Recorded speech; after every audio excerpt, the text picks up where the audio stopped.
You dirty smelling thing, what are you doing here? If you marry this girl, forget this family. Please. If you marry that girl, forget this family. Those were Daniel's father's exact words.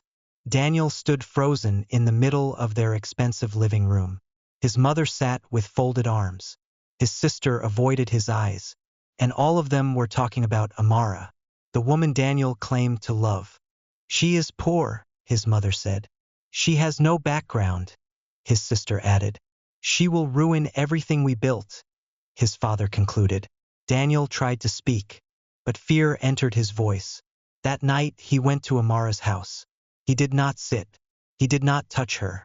My family will never accept you, he said. I can't lose them. Amara felt something die inside her. So, you're leaving me? Daniel nodded. They are my blood. And just like that, love ended. 2 weeks after Daniel walked away, Amara began to feel strange. First, she thought it was stress. She was always tired. The smell of frying oil made her dizzy. Some mornings, she woke up with nausea. She tried to ignore it. But one evening, while washing clothes behind her room, dizziness suddenly overtook her. She held the wall and slowly sat on the ground. Fear entered her heart. The next morning, she went to a small pharmacy near the market. The woman behind the counter handed her a test kit without asking questions. Amara locked herself inside her room. Her hands trembled as she waited. When the result appeared, she felt the world spin. Positive. She sat on the floor for a long time, staring at it. Daniel's face filled her mind. She picked up her phone immediately. Her fingers shook as she dialed his number. It rang once, then stopped. She tried again. This time it didn't ring. Blocked. Her chest tightened. She sent a message. It did not deliver. She tried calling from her neighbor's phone. Blocked again. That was when panic truly entered her body. Amara did not sleep that night. Early the next morning, she took a bus to Daniel's house. She stood outside the massive gate holding her small handbag, rehearsing what she would say. I'm pregnant. Please listen. I don't need marriage. I just need you to know. Before she could finish thinking, security walked toward her. Madam, who are you looking for? I came to see Daniel, she said softly. They went inside. Minutes passed. Then one guard returned. Oga say make you go. Her heart dropped. Please, she begged. Just tell him Amara is here. The guard shook his head. He said you should leave. Tears filled her eyes. She refused to move. Neighbors began to stare. Cars drove in and out. Nobody opened the gate. After a while, the guards became angry. Madam, if you don't leave, we will force you. That was how Amara was chased away from the house of the man who once promised her forever. She walked until her legs hurt. She cried inside the bus. She cried on the road. She cried in her room. That night, she lay on her bed holding her stomach. She whispered to the unborn child, "It's just you and me now." From that day, Amara stopped calling Daniel. Shortly after, her mother fell sick. Hospital bills drained what little she had. Within months, her mother died. Amara buried her alone. No partner, no family support, no comfort. She returned to the same small room, now emptier than before. She continued selling fabrics until pregnancy made it impossible to stand all day. Customers stopped coming. Her stall collapsed. Hunger became familiar, yet she carried her pregnancy with quiet strength. When the time came, she delivered her son in a government hospital. No Daniel, no family, just Amara, pain, and a crying baby. She named him Ethan, and from that moment, she knew her life had changed forever. Daniel did not think about Amara again. At least that was what he told himself. His family quickly arranged another relationship for him. Within months, he was introduced to a wealthy woman whose parents owned hotels and transport companies. Everything happened fast. The engagement was announced before Daniel could properly breathe. The wedding was loud and expensive. Pictures filled social media. Guests praised his parents for choosing wisely. But behind the smiles, something already felt wrong. Daniel moved into his new home with his wife, surrounded by luxury. Yet every night silence followed him to bed. His wife was more interested in status than companionship. Conversations felt like business meetings. Affection became rare. Still, Daniel buried himself in work. Then trouble started quietly. A trusted business partner delayed payments. Another requested strange documents. Investments that once brought steady returns suddenly began to fall. Daniel assured himself it was temporary. Then the first major deal collapsed. Millions disappeared overnight. Lawyers began calling. Banks sent notices. Soon after, a court case arrived. Then another. Daniel started selling assets to survive. His wife complained constantly. "This is not the life I married into," she said. Arguments became routine. She began sleeping in a separate room. One morning, she packed her bags and left without a goodbye. Daniel went to his parents. They told him to be strong. When he asked for financial help, they said their money was tied up. Calls became shorter. Visits became rare. As pressure mounted, investors pulled out completely. Properties were seized. Accounts were frozen. The cars were taken. The offices were locked. Within 2 years, everything Daniel once owned was gone. He moved from hotels to friends' couches. From friends' couches to his car. From his car to nowhere. When he finally returned to his parents' house, hoping for shelter, the gate did not open. The security man told him, quietly, "Oga say make you find where to stay." Daniel stood outside, stunned. That was the moment he understood. The same family he chose over Amara had chosen comfort over him. And just like that, Daniel became alone in the same city where he was once powerful. 5 years later, Daniel was a shadow of the man he once was. He wandered streets he used to own, sleeping wherever he could. His suit was gone. His car was gone. His wealth gone.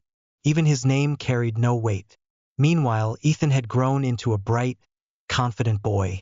He was tall, strong, and sharp-minded. 5 years of guidance and love from Amara had shaped him into someone remarkable, the kind of child who could change a life with a single decision. One afternoon, Daniel, exhausted and starving, collapsed near a school where Ethan now studied. A group of children gathered, whispering. Adults passed by without a glance. Ethan noticed immediately. Something about the frail man on the ground caught his attention. He ran to him, eyes wide, heart pounding. "Sir, are you okay?" Ethan asked, kneeling beside him. Daniel barely managed a weak nod. His throat was dry. His voice, when it came, was nothing more than a rasp. The boy quickly removed his school jacket and placed it under Daniel's head. Then he handed him his lunchbox. "My mum says we must help people," Ethan said softly, eyes bright. Daniel's heart skipped. He stared into Ethan's face. There was something familiar, something painfully familiar. Ethan," he croaked, barely able to speak. Ethan looked at him, confused. "Who's Ethan?" Amara arrived at that moment, walking briskly, her expression unreadable. When Daniel looked up at her, shame and fear froze him in place. He barely recognized the strong, composed woman standing there, the same woman he had abandoned years ago. Ethan tugged gently at Amara's hand. "Mom, should I help him?" Amara's eyes were cold. "This is the man who left us," she said softly, looking down at Daniel. The man who chose pride over love. The man who abandoned his son. Daniel tried to speak, but no words came. He was too weak. His hands shook. His knees hit the ground. Ethan looked at him, holding the sandwich he had offered. "Are you my father?" he asked quietly. Daniel's throat tightened. He wanted to nod, to reach out, to beg for forgiveness. But the words he needed to say wouldn't come. Amara stepped forward, her gaze piercing. "Yes," she said. "He is your father. And he lost the right to be in your life the day he walked away." Daniel sank to his knees. The truth hit him harder than any physical blow. 5 years had passed. 5 years of being forgotten, abandoned by everyone who once mattered. And now, his own son stood between him and any hope of redemption. Amara turned and lifted Ethan's hand. Together, they walked away. Daniel remained on the ground, staring at them, powerless. The sun set behind him. The man who chose pride over love. The man who abandoned his son. Daniel tried to speak, but no words came. He was too weak. His hands shook.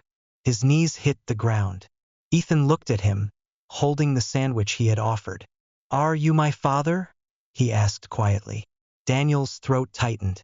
He wanted to nod, to reach out, to beg for forgiveness. But the words he needed to say wouldn't come. Amara stepped forward, her gaze piercing. "Yes," she said, "he is your father. And he lost the right to be in your life the day he walked away." Daniel sank to his knees. The truth hit him harder than any physical blow. 5 years had passed. 5 years of being forgotten, abandoned by everyone who once mattered. And now his own son stood between him and any hope of redemption. Amara turned and lifted Ethan's hand. Together they walked away. Daniel remained on the ground, staring at them, powerless. The sun set behind him. The man who once had everything, wealth, family, love, now had nothing. Not even the boy who had saved his life. For hours he sat there, unable to move, unable to speak. His body was weak, but his mind raced with everything he had lost. He remembered the promises he had made. "I will marry you. You are the one." And he remembered why it all ended. Family pride. Blood over love. Convenience over responsibility. 5 years of wealth, power, and admiration had vanished like smoke. 5 years of time he could never reclaim. 5 years of watching Amara raise his son. Alone. He realized that all the riches, all the influence, all the luxury meant nothing. Not when you abandoned the people who truly mattered. As night fell, the streets grew dark. Daniel wandered aimlessly. Hunger gnawed at his stomach. Fear gnawed at his soul. The city that once celebrated him now rejected him. People he once commanded laughed at him from behind closed doors. And the one thing he could not bear, his son, the boy who had grown strong and kind, now safe and protected, would never belong to him. Daniel fell to his knees in the middle of the street. The full weight of his choices crushed him. For the first time in his life, he realized that some mistakes are permanent. Some people you hurt can never be yours again. And in that cold, unforgiving city night, a man who once had everything, a fortune, respect, a family, love, had nothing. Not even forgiveness. Not even a second chance. Some doors, once closed, stay closed forever. And Daniel had slammed them shut himself. Moral lesson. Never abandon true love because of family pride. Never despise the poor. The same people you choose today may abandon you tomorrow. But kindness always finds its way back.